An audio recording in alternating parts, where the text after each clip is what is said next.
Back with our episode Double Barrel Shotgun, part of the Beyond the Locker Room Network. Here with my boy Eve. I'm your other co-host Brian. We were away for a week. I had a little something to do personal stuff for a week, but we're back. And lots happened since we last spoke after week one. And I think today we're just gonna get this right into it. Eve, first thing, say hello to people. Hello, people. We're gonna discuss Ed Hochuli and the Cam Newton situation that happened last week during the game they played against the Saints.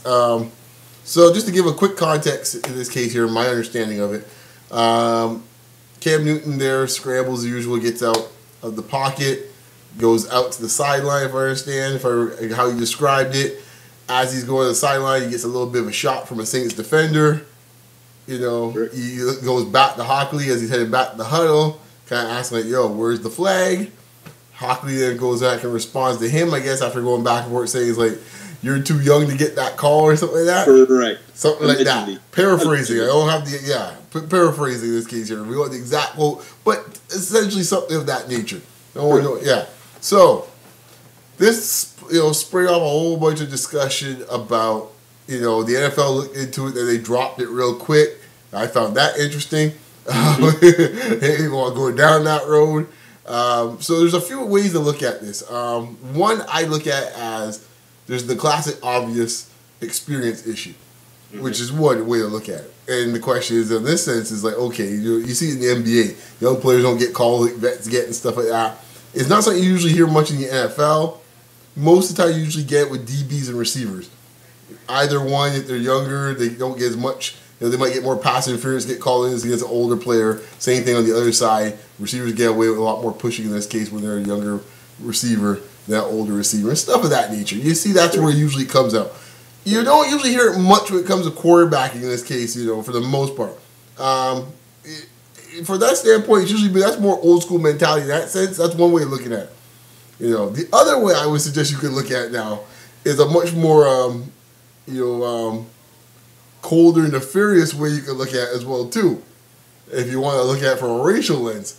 Because the question you have to ask yourself on this thing, if this was Drew Brees running out of bounds, a flag or Tom Brady, or if you want to go apples to apples, Andy Dalton, who's about the same age and stuff like that, I think the same draft as Newton. If he had stepped out, would he have gotten a call? That's always been a question. There's three elements to it actually. The third element, running quarterback versus pocket passer.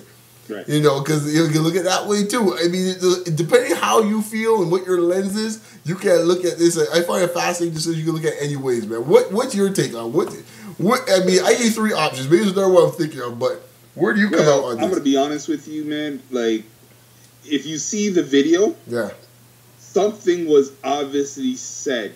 Yes, because he reacted in a way that was, what are you talking about? What are you saying? Right. And Hochuli just walked away from him as if he didn't hear nothing. Yes. And Cam was hot. Right. Now, first of all, I'll say something about Cam. Brother, I respect you. I don't mind you. But the camel suit, drop the camel suit. Really, dude? We're going there. A blue camel suit, dude? Dude, we're going there. You talking about seriously? You talking about the suit? Really? Well, that was the one thing that kind of struck me when I saw the press conference. But nonetheless. Cam usually pretty dapper on the front of the thing. He wasn't dapper that night. He's the last dude I'm going to attack your wardrobes because there's at least about 10 quarterbacks I will go. Nonetheless. But I'm going to come up and say this. Now, I'm just going to say, I hope for his sake, because Hochuli is one of the more popular officials in the league, 25 years, impeccable record, maybe does some screw-ups every now and then, big arms, one of the most, one of the, built referees in the league. Mm-hmm. And the thing about it is that, I'm not saying that didn't happen, because I think something did happen, something was said. Mm-hmm. But I think that Cam kind of played back a little bit later on in the week after the whole thing about the whole age favoritism kind of thing went there.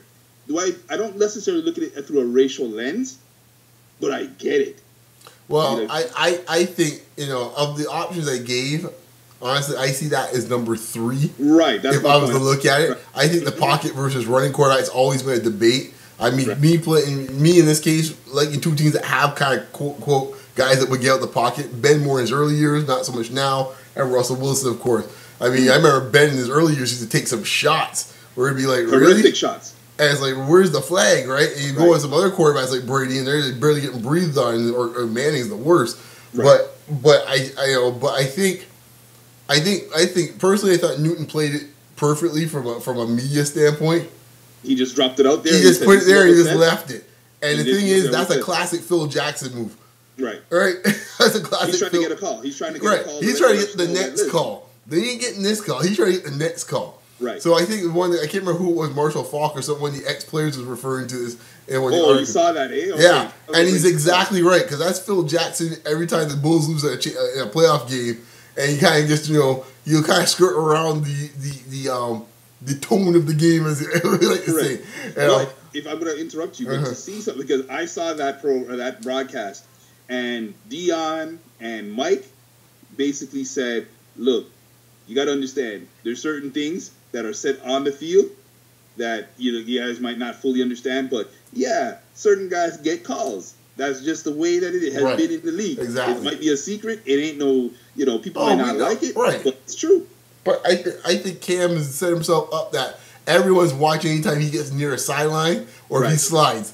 And now the league has got to be on it, and I think now, as I think it was Irvin mentioned, I can't remember if it was Dion as well too, but is the fact that he's using the media to his advantage now. It's like, it's like, I'll work this to my advantage. Because every camera's going to be watching every single play when he's outside the pocket now. I hear you, but the only thing, though, is to go after Hochuli. Not saying that Hochuli didn't say anything. Well, it's not so much you need to go after Hochuli. It's what triggered it. It was Hochuli's response is what triggered everything. Right? Well, you think it's the first time he got called? Allegedly, but the thing about it is the league, let's talk about the NFL is not the paragon of virtue when it comes to the honesty, right? So, but for them to shut this response down, this story down as quickly as they did, led to further credence of something happened. Of course, man. As you said before, the natural reaction of Newton on the field, like, you think he just told him about, hey, I lit your mom's apple pie? No, he didn't tell him that. Right. Yeah, like something happened. That's something happened. We can speculate on that because I find it very ironic because this is the NFL who microphones everything on the field. No audio is found of this particular conversation between these two guys. You tell Steve Sable's not on that? Come on now. Come on, man. Come on. You know what I mean? So the thing about it is, I think that, as you said before, I think that, he was working the crowd. I think he was working it for the next time, the next game occurs or whatever. But I'm going to say this for Cam's sake, though. Like, remember, these are still human beings. And these guys work together. Like, people still hold grudges if that's the case. Not saying it'll be Hochuli, but other referees, if there's those kind of border type calls, you wonder. Well, that's the reason why I go back to my point just now. Because if they fool around with that, believe me, media will be all over that in a second. Yeah. And that wouldn't be pleasant for the NFL. It won't be pleasant because, again, just from finding out how the league tried to shut this story down so quickly. Right. They said, they went to Hochuli. Hochuli said, it didn't happen. Right. And then they basically said, okay, cool. Right. And they tried to shut the story down. Right. But Cam was, in his defense, he basically said, look, I'm not going to try to talk too much about it, but I know what was said. Right. And I'll leave it as that. Right. And the fact is, when it comes to the league and the referees, the last time they had an issue with the referees, it was an utter disaster. That was the strike. Right. or the lockout, whatever you want to call it. That didn't end well at all. So, from a media standpoint. So, if they're going to mess around with this, they'd be wise to be, they better be wary when it comes to that. On the other side, you can look at it as well. This way, too many NFL's trying to cut Saints a break with the bounty gate. So it's like, hey, man, we'll let that slide. The league has to kind of get themselves back in the good graces of people in a PR standpoint. Right now, especially the NFL front office, the head office. So they got a lot of work to do. If you say anything about cheating, if anybody's been bounty gated, if anybody's been any kind of targeting, they're going to be so sensitive about that right now because they're losing the war right now. Oh, yeah. So, For sure, man. I mean, it's a disaster happening, and you can see it kind of unfolding with all the different things. I mean, at the moment, it's making so much money, it doesn't matter. On this, we're kind of diverging a little bit from what we have, but just as I heard the other day, I think Bomani was talking about. I think it was his take or Laboratory talking about the quality of the games. Especially on Thursday nights. Oh, we've been saying that for years. Oh my gosh! Even Thursday night's game was, like, it was a competitive game. It was interesting, but it wasn't a great quality game. Not at all. No. Not at all. Like, I haven't watched. I mean, what, week 3, week 4 now coming. It's like I haven't seen that many great games to begin with. The transition is too bad for these players. It's horrible. It's horrific. Even Sunday's games, like, I can't think of any great games I've seen so far. Recall, yeah, that was a real entertaining game, well played game. So at some point you gotta wonder if it's diminishing returns. I mean, not yet, but I mean, it's gonna be a day when it's gonna come as a reckoning, man. So, anyways, man, I think the greed of the NFL has come forth, and the players. I mean, the Players Association, I'm sorry, man. The players got to step up and say, look, you know what? Thursday game's scrappy. They're just bad. Because, listen, these guys are recovered. Like, this is craziness to think that you play on Sunday, then you're going to play on a Thursday night. Absolutely ridiculous. Just ridiculous. And the fact about it, these guys are not fully recovered. These guys don't even fully recover until probably Thursday later on. Honestly, if the Seahawks or Steelers aren't playing on Thursday night, I really don't even watch the Thursday night game. That's true. That's very true. I'm the same way. Like, I mean, I don't like to watch Thursday night games unless it's late, it's like late in the quarter, like in the fourth quarter. Especially they give me one of those AFC South games, like Houston, good, great, no, man, I ain't or Tennessee or something like that. It's like, give me a break. I have no interest in that. Yeah. Any either South Conference, be it that or Tampa Bay, and them, I don't want to see any of that. Yeah, I ain't gonna see that. There's some lousy teams in both those divisions, man. No. Anyways, we'll leave it at that. Love to hear your thoughts on it, man.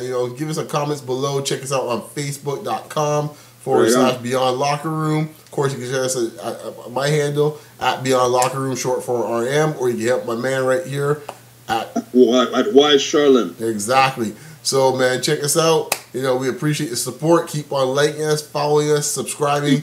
Keep on hitting those buttons, man. We'll talk to you all next week, man. Peace. Peace out.